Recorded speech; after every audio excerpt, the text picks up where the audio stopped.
உலகெங்கிலும் நடக்கும் முக்கிய நிகழ்வுகளை குறுஞ்செய்தி வடிவத்தில் தெரிந்து கொள்ள ஆதன் செயலியை டவுன்லோட் செய்யுங்கள். ஆதன் செயலியை டவுன்லோட் செய்ய டிஸ்கிரிப்ஷனில் உள்ள லிங்கை கிளிக் செய்யவும்.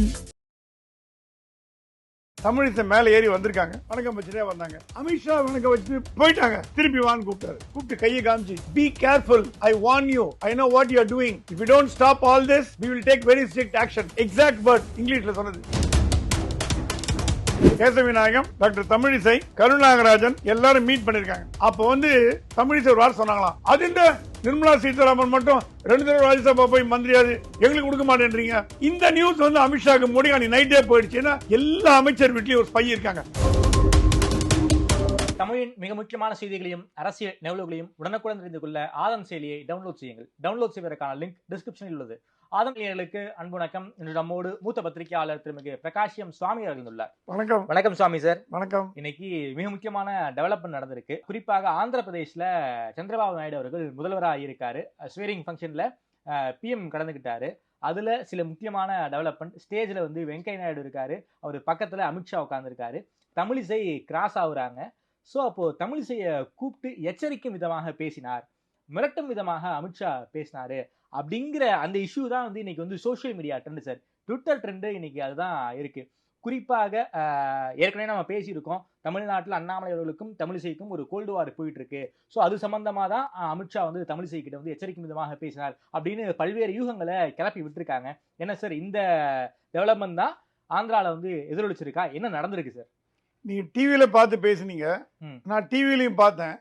மேடையில் இருந்த ஒருத்தர் என்கிட்ட பேசினார்.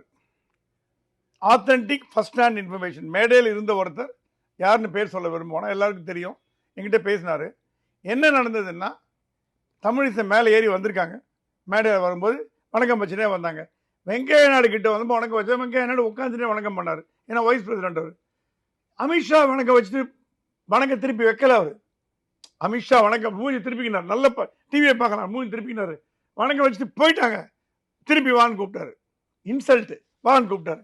கூப்பிட்டு கையை காமிச்சு, ஜாகிரதை, தொலைச்சிருவேன், நீங்க என்னென்ன பண்றீங்கன்னு இது இங்கிலீஷ்ல சொன்னார்.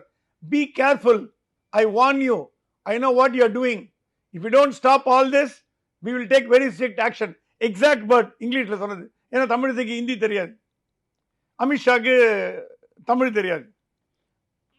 I warn you, be careful, very strict action will be taken. தமிழிசையை Amit Shah எச்சரிச்சிருக்காரு. மிரட்டி இருக்காரு. என்ன காரணம் சொல்றேன். உடனே வெங்கையா நாயுடு தொடையை தட்டி அமைதின்னு சொல்லிருக்காரு அமித்ஷாவை. அமித்ஷா பயங்கர கோவத்துல இருந்திருக்காரு. பயங்கர கோவம் கிழிச்சு விட்டுருவாரு. அந்த கோவத்துல இருக்காரு. அந்த கோவத்துக்கு என்ன சார் காரணம்? காரணம் சொல்றேன். அப்புறம் என்னாச்சு, இதுக்கப்புறம் யாரு இந்த அம்மா மேடையில் ஏற்றிருந்துன்னு கேட்டாலும் அவங்களே மேடையில் உட்கார்ந்தாங்க. சி, எக்ஸ் கவர்னர், அதுவும் ஆந்திரா கவர்னர் இல்லை, அவங்க தெலுங்கானா கவர்னர். புரோட்டோகால் பிரகாரம் கிடையாது. இவங்களே ஏறி உட்காந்துட்டாங்க மேல. யார் மேலே ஏற்றிருந்து அமித்ஷா கேட்டாராம். யாருக்கும் பதில் சொல்ல தெரியல. அங்க போய் சந்திரபாபு நாயுடு போய் சண்டை போட முடியுமா? பிரைம் மினிஸ்டர் இருக்காரு. இந்த அம்மா பிரைம் மினிஸ்டர் நடுவில் மூஞ்ச காமிக்கணும்னு மேடை ஏறிடுச்சு. கீழே ஸ்டாப் பண்ணுனா, ஐ எம் கவர்னர். அவன் என்ன பண்ணுவான்? செக்யூரிட்டி, எஸ்பிஜி என்னைக்கு அனுப்ப மாட்டாங்க. பிரைம் மினிஸ்டர் மேடையில் இருந்தாங்கன்னா அந்த பேர் இருக்கிறவங்களை தவிர யாரும் மேடை ஏறக்கூடாதுன்னு ரூல் இருக்கு. புரோட்டோகால். அந்த பேர் உள்ள 4 பேர் தான் போகலாம். வேற யாரும் ஒரு ஈக்க கூட மேல போக முடியாது. இது இவங்க என்ன பண்ணிருக்காங்க, கீழே போய் எஸ்பிஜி நான் கவர்னர் உடனே அவன் எஸ்பிஜி கவர்னரா எக்ஸ் கவர்னர் எப்படி தெரியும் அவனுக்கு? எஸ்பிஜி காரனுக்கு கவர்னரா, பிரசிடன்ட் கவர்னரா, எக்ஸ் கவர்னரா, பாம்பு எல்லாம் மூஞ்சி ஞாபகம் வச்சிருக்க மாட்டான். நார்த் இந்தியன் மூஞ்சி ஞாபகம் வச்சிருக்கான். நான் சவுத் இந்தியன் மூஞ்சி தெரியாது. விட்டான். அமித்ஷா கேட்டாலும் யார் அலோவ் பண்ணுதுன்னு கேட்டாலும் அவர் பார்த்துருக்காரு. யார் அலோவ் பண்ணுதுன்னு கேட்டாலும் அவங்கள போய் உட்காந்துருந்தாங்க, முடிஞ்சு போச்சு. இது என்ன காரணம்னு சொல்ல வரேன். பதவி ஏற்கிறதுக்கு முந்தின நாள் ஒரு மந்திரி வீட்டில் கேசவிநாயகம், டாக்டர் தமிழிசை, கருணாகராஜன் எல்லாரும் மீட் பண்ணியிருக்காங்க. அப்போ தமிழிசை ஒரு வாரம் சொன்னாங்களாம், அது இந்த நிர்மலா சீதாராமன் மட்டும் 2 தடவை ராஜ்யசபா போய் மந்திரியாது எங்களுக்கு கொடுக்க மாட்டேன்றீங்க. அது என்ன காரணம்னா, நிர்மலா சீதாராமன் தலைமையில் ஒரு குழு போட்டாங்க. தமிழ்நாட்டில் நடக்கும் பாஜகவின் அநியாயங்களை கண்டுபிடிப்பது நிர்மலா சீதாராமன் குழுவின் வேலை. அது எங்க வெளியில வராத நியூஸ். அப்ப சொல்றேன், நிர்மலா சீதாராமன் ஹெட்டிங் கமிட்டி, இவங்க தண்டனை வரணும்னு தெரிஞ்சு போச்சு. இந்த நியூஸ் அமித்ஷாக்கு மோடி அன்னைக்கு நைட்டே போயிடுச்சு. ஏன்னா எல்லா அமைச்சர் வீட்லயும் ஒரு ஸ்பை இருக்காங்க. அது உங்களுக்கு விரும்புறீங்களோ விரும்பலையோ, மோடி எல்லா டிபார்ட்மெண்ட்லயும் ஸ்பை வச்சிருக்காரு. எல்லா அமைச்சர் வீட்லயும் ஸ்பை வச்சிருக்காரு, எல்லா அமைச்சர் அலுவலகத்திலும் ஸ்பை வச்சிருக்காரு. ஒரு நீங்க ஏந்து வாஷ்ரூம் ரெஸ்ட் ரூம் போனா கூட அந்த நியூஸ் அமித்ஷாக்கு போயிடும், மோடிக்கு போயிடும். அதான் நடக்குது. அது நீ எப்படி வேணா வச்சுக்கோங்க, டிசிப்ளினுக்கு தான் முக்கியம். ஏன்னா இஷ்டத்துக்கு ஆட முடியாதுன்னு இந்த நியூஸ் ½ அன் ஹவர்ல போயிடுது.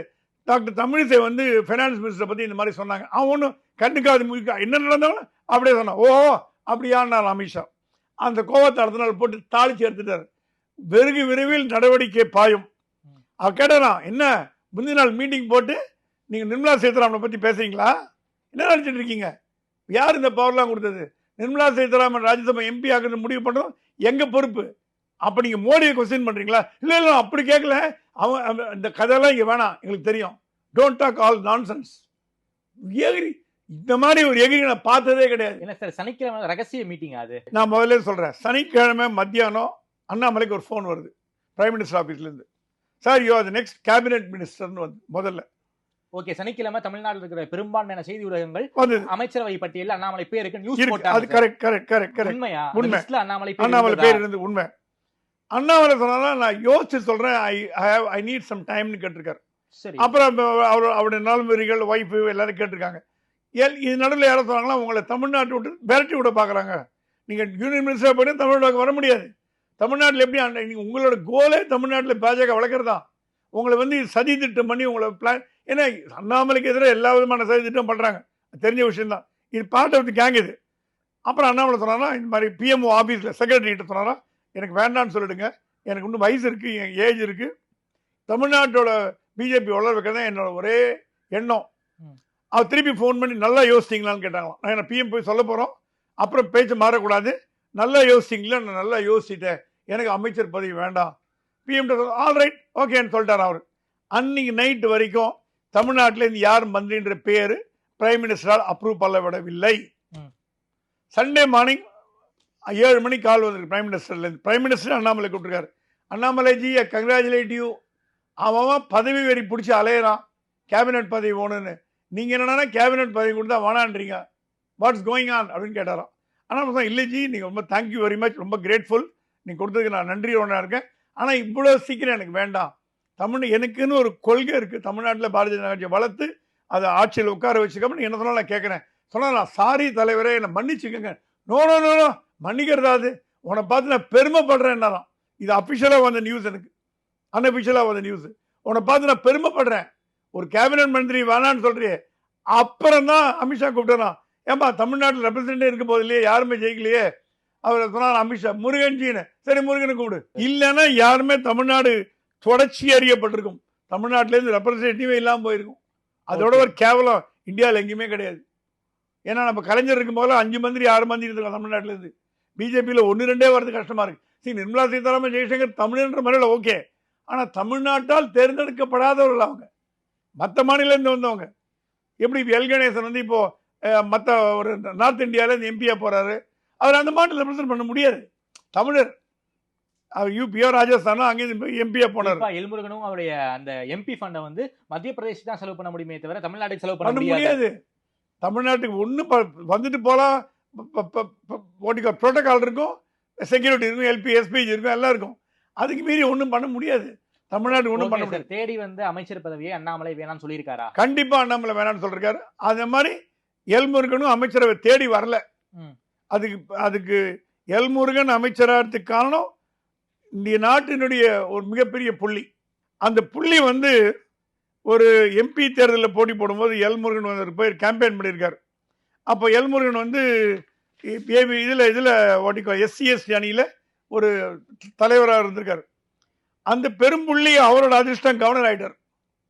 கவர்னர் உடனே இவரை கூப்பிட்டு இவர் வந்து ஏபிவிபிலேருந்து கூப்பிட்டு அவரை நேஷனல் எஸ்சி விமன் கமிஷனில் போட்டார். ஆமாம், கவர்னர்லேருந்து அந்த பெரும்புள்ளி இந்தியாவோட பெரிய தலைமைக்கு வந்துட்டார். நினைச்சு பார்க்க முடியாத தலைமை. நினைச்சு பார்க்க முடியாத தலைமைக்கு வந்த உடனே உடனடியாக மோடியை கூப்பிட்டு அவருக்கு எம்பி பதவி கொடுத்துட்டாங்க, இல்லை கட்சி தலைவர் பதவி கொடுத்துட்டார். முருகன் வந்த ரூட்டு பார்த்தீங்கன்னா அந்த பெரும்புள்ளி ரூட்டில் வந்திருக்காரு. இப்போ இன்னொருத்தர் அந்த பெரும்புள்ளியை பிடிக்க போயிருக்காரு, அது சொல்கிறேன், வந்திருக்கார். உடனே வந்து பெரும்புள்ளி சொன்னாங்கன்னா முதல்ல அவர் வந்து ஸ்டேட் பிரசிடெண்ட்டாக போடுங்கன்னு. ஏன்னா தமிழிசை போய் 1.5 வருஷம் ஸ்டேட் பிரசிடென்ட் பிஜேபியில் யாருமே இல்லை. யாரு கொடுக்குதுன்னு தெரியாம தலை பிச்சுன்னு உட்காந்துனாங்க. ஆமா 1.5 வருஷம் ஒரு கேப் 1.5 வருஷம் கேப் இருந்தது. அப்ப கேசவ நாயகன் எல்லா போஸ்டிங்கும் போட்டார். டக டக டக டக டக எல்லா போஸ்டிங்கும் போட்டு எல்லாம் ஃபில்அப் பண்ணி அவர் தான் தலைவர், அவர் தான் அமைப்பு செயலாளர், அவர் தான் ஆளுங்கட்சி, அவர் தான் எதிர்கட்சி. அன்கண்ட்ரோல்டு ஒரு ஒரு ஒரு பர்சனா 1.5 வருஷம் கேசவ நாயகம் தமிழ்நாடு பிஜேபி கட்டி காத்தார். எச் ராஜா அவரோட ஒன்றும் பண்ண முடியல, எல்ஜிஆர் ஒன்றும் பண்ண முடியல, பொன்னாரால் ஒன்றும் பண்ண முடியல, யாரால ஒன்றும் பண்ண முடியல. அப்படி கண்ட்ரோல் பண்ணி வச்சார். திரையார் கொண்டு வந்ததே பொன்னார் தான்.